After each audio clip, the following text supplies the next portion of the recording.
Hey y'all, welcome back. Welcome back to Tulsa. This is the end of my second week here, and I wasn't really planning on doing another video so soon, but quite a lot happened in just 1 week, so I thought, hey, why not? Monday was pretty much uneventful. Just getting unpacked and moved in and comfortable in my new space. I definitely think that being in Brookside and having so many conveniences so close by is definitely helping with the transition too, because I don't have to figure out where the grocery store and the gas station and everything, Walmart and everything else is. Tuesday, I had my first date in Tulsa. The reason that seems sort of remarkable to me is because I had read a lot of people talking about just how hard it is to meet someone. I really feel like a lot of the things that are happening right now are happening just to show me that some of the negative beliefs that I had about Tulsa or the bad expectations I had about Tulsa just simply are not true. Now, is this going to be like my forever partner who I'm going to fall in love with and marry and live in Tulsa forever?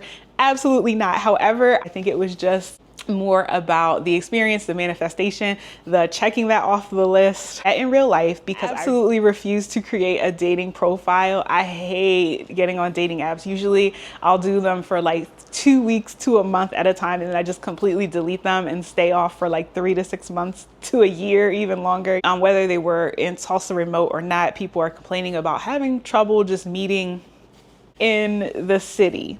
So now mind you, I met this guy in person, took all the normal safety protocols. We talked over the phone, FaceTimed. I had a good sense of who he was. I also made sure that I had my Jablicity on me, because if living in Texas taught me one thing, is to keep that thing on me. We went to dinner, and then we went to the gathering place after and walked and kind of talked and everything. It was just interesting, I guess, meeting someone from Oklahoma, or just getting his perspective on, what life is like here, how the city has changed over the years. I'm not gonna go too deep into the date because that would be like a whole episode in itself. My first experience in the gathering place, I loved it. I will definitely be back there. Back to my last video, I mentioned that people in Tulsa definitely seem healthier. The gathering place was full. It was full of people from like age 0 to probably in their 90s. Jogging, walking, running, just look to be in shape and fit. I've seen that around the city as well, not just in the gathering place where you would expect people. It amazes me, and it's so awesome. Like seniors, full head of gray hair, their back is straight. You can tell that cognitively they are there. Everyone's been joking about the 2 seniors that we've recently had running for presidency of the United States. If the candidate came from Oklahoma, I think I would potentially vote for an 80-year-old Oklahoman candidate. It's just very encouraging. I'm like, what is it? Is it something in the water, something in the food, the mentality? People in the gathering place too were just very, very friendly, very nice. Like, you're gonna catch a head nod from everyone. Tuesday night, I was having a really bad toothache and headache. It was around 9 p.m. Just about everything in Brookside was closed at 9 o'clock. This was like 9:05. And so I'm trying to figure out where can I go to get some kind of medication. So someplace that's like 8 minutes away. I'm out in Brookside. The town is asleep, lights out, bedtime. And then I get like 7 to 8 minutes away. It's popping. Buses are rolling up and down the street. I see a lady in the bus stop.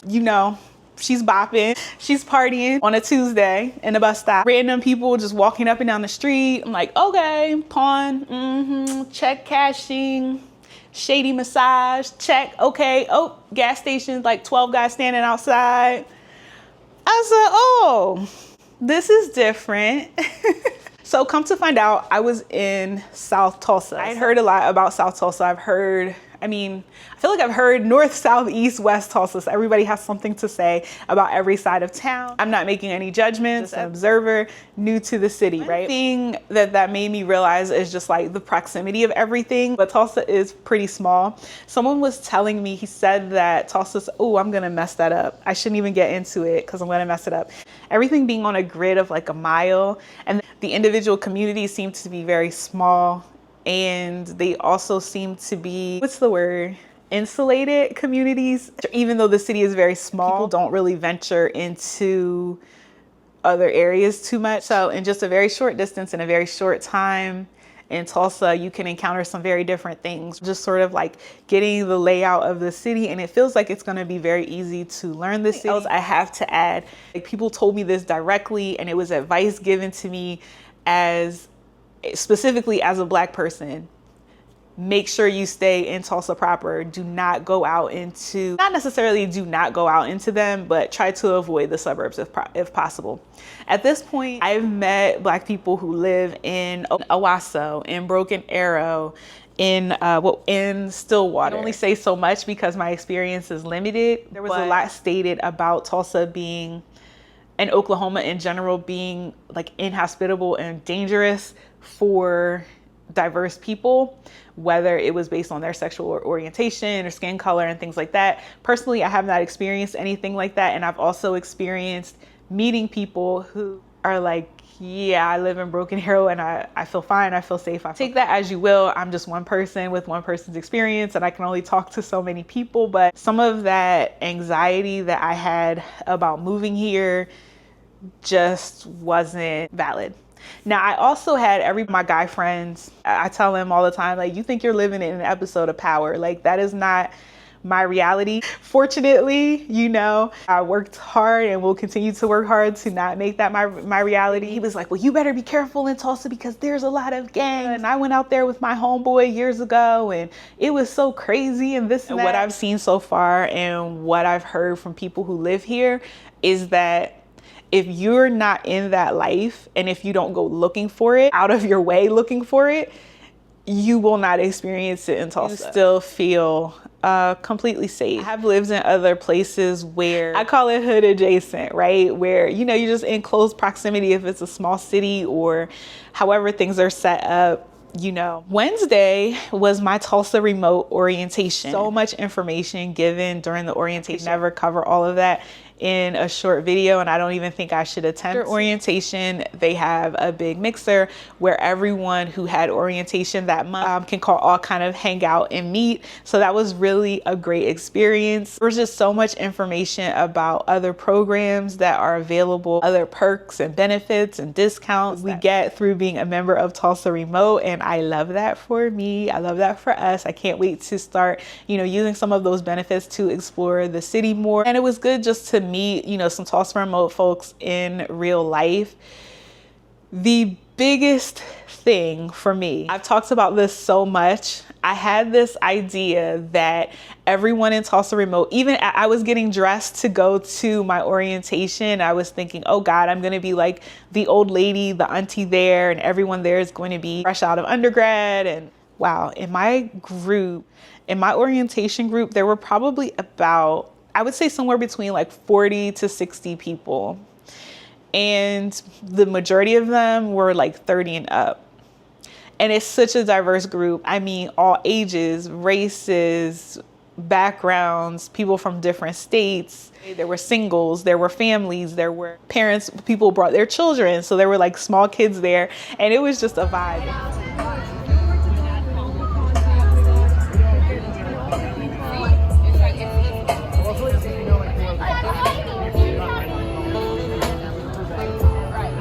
I keep saying that certain experiences seem to be happening just to sort of reassure me or let me know that Tulsa is going to be fine. So the first person I met walking into the hotel was essentially my neighbor. I'm going to go ahead and say he was my neighbor because we lived like this close to each other in Houston. Any type of background that you can imagine was represented there. I love it. There are definitely a lot of people from Texas. Like Texas and Florida were two of the heavy hitters that a lot of people were from there. A few people from like PA, New Jersey, the Midwest. All I can say, if you are a mature person and you were on the fence about applying for Tulsa Remote because you think you are too old, by no means, you absolutely are not too old. I mean, there are people in my cohort from all the way from probably 25 to like 65. You're a Tulsan and you're thinking, wow, I don't think this program is fair. Like, why aren't they giving money to Oklahomans? There were multiple people who were from Oklahoma and they're returning Oklahoma through this program. They didn't go into a lot of details. However, they did let us know that there is a program if someone moves to Tulsa through Tulsa Remote, and if we stay beyond a year, like certain time frames beyond a year, it's sort of like a rebate that goes back to bringing in more people and more money into the foundation, bringing people to Tulsa and helping Tulsans as well. So for the rest of the week, Thursday and Friday, I've really been researching for some self-care, some much needed self-care. Still have my hairstyle. I just washed it and kept it in, but I have to find a new stylist, someone to do my eyebrow, hopefully an esthetician, massage therapist. And one of the other perks that's really great about Tulsa Remote is we get $600 through BENEPASS. You can use it, you know, around the city for things like gym memberships, personal trainer. You can use it for self-care, so like a spa day, getting your hair done, your nails done. They just said that you can use it for experiences and not for things. For example, you can't use it to buy, like to go ride in the gathering place. And we only get 90 days to use it all up. So I'm gonna be sort of scrambling and looking. It has been challenging, and that was a little scary for me. It's African-American providers. So like, for example, I like to get colonics. I wasn't getting them in Texas, but I used to, like in Philly and in Delaware, and I always went Black-owned hydrotherapy spas. Shout out to Infinity Wellness in Philly. Highly recommend them if you are in that area. And then Soulful Cleanse in Newport, Delaware. So I don't necessarily need a Black esthetician, but you know, I was nervous about like massage therapy in Tulsa. And in Houston, I will go to Black massage therapists just because it just felt like a safe space and I was comfortable and things like that. And then the things I was hearing about Tulsa and Oklahoma, I had fears that people would potentially be racist or like either deny me services or not want to touch me or things like that. To some people that may sound odd, but those are the thoughts I had based on like the stereotypical and scary information that was out there. Like, you can find a hairstylist, a barber, a nail tech, lash tech, of color very easily. It's been more challenging to find like the Black esthetician, the massage therapist. Any of the ones that I found, it looks like they've kind of recently gone out of business. Anyone is watching this, if you provide those services or if you know someone who does, you might want to keep it a best kept secret yourself. Like DM me the information, or so like to, you know, help that person get some business and stay in business, because it looks like a challenge for people locally. Go on and drop it down in the comments. Help us all out to, you know, support each other, support up and coming businesses. To different people, everyone's like, oh my God, Tulsans are so nice. They're aggressively nice. They're nice to the point where it's almost scary, because it's like, it makes you wonder if it's real. Like, are they genuine? Just judging off of like the energy and how they're carrying themselves is absolutely real. And that's so awesome. Like, listen, anyone watching this video, do not come from some other state and overtake Tulsa and pollute these people with your bad ways. Texans, I'm talking to you. They're just adorable, like so sweet. I was taking a walk and this lady was walking her dog, and you know, I'm still getting over that thought of like someone trying to stop me and interrogate me, or getting over the expectations of like having a negative experience just being outside.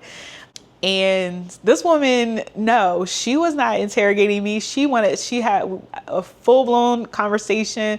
She's welcoming me to Tulsa. She's welcoming me to the neighborhood. She's my neighbor. She told me literally like her exact address personally. Like I said, last video, I talked about seeing people with like their windows down and doors open and stuff. So as much as people speak about Tulsa having challenges with, you know, a homeless population, crime and gangs and things of that nature, there does still seem to be this element here of people that are very like good-hearted and trusting and open and things.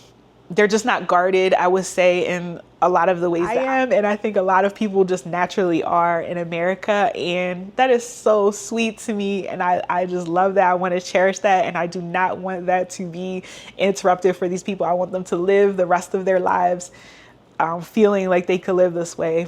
Speaking of the aggressive niceness, so when I was in the gathering place with my date, I definitely noticed that African-American people, we passed, you know, were nodding, throwing their hand up, speaking. And it wasn't just the Black people, it was everyone. But in my last video, I mentioned getting some, what I felt was like kind of weird energy from other Black people. And I'm like, wow, everyone seems really cool. He's like, yeah, it's a small Black community in Tulsa, and people are very you know, considerate of each other. It's not anything over the top, but you know, you give that acknowledgement. You know, it's interesting because I've had these kind of experiences. And he says, where were you? I'm like, and he's like, oh, oh, well, that's to be expected there. Now, I can't comment on that. I just had a little laugh, but he's like, yeah, I mean, there's differences. It is what it is. Just an observation. And I would say anyone, if you're new to the city and you've kind of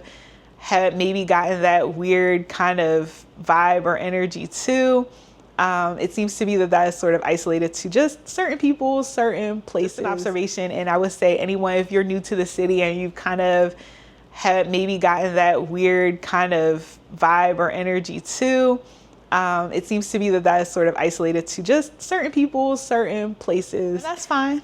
Everyone's entitled to live, have their experience the way they want to have it. And I realized that I have been driving on the same tank of gas since Houston, and I've been driving around almost every day. Like, I drive all over Tulsa. Put into perspective for me, like, dang, this city really is pretty small.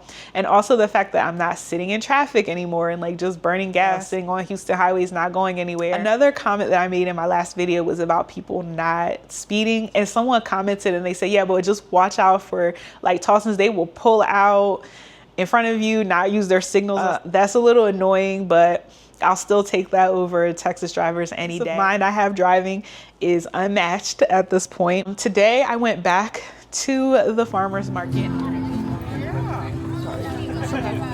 I'll be right back.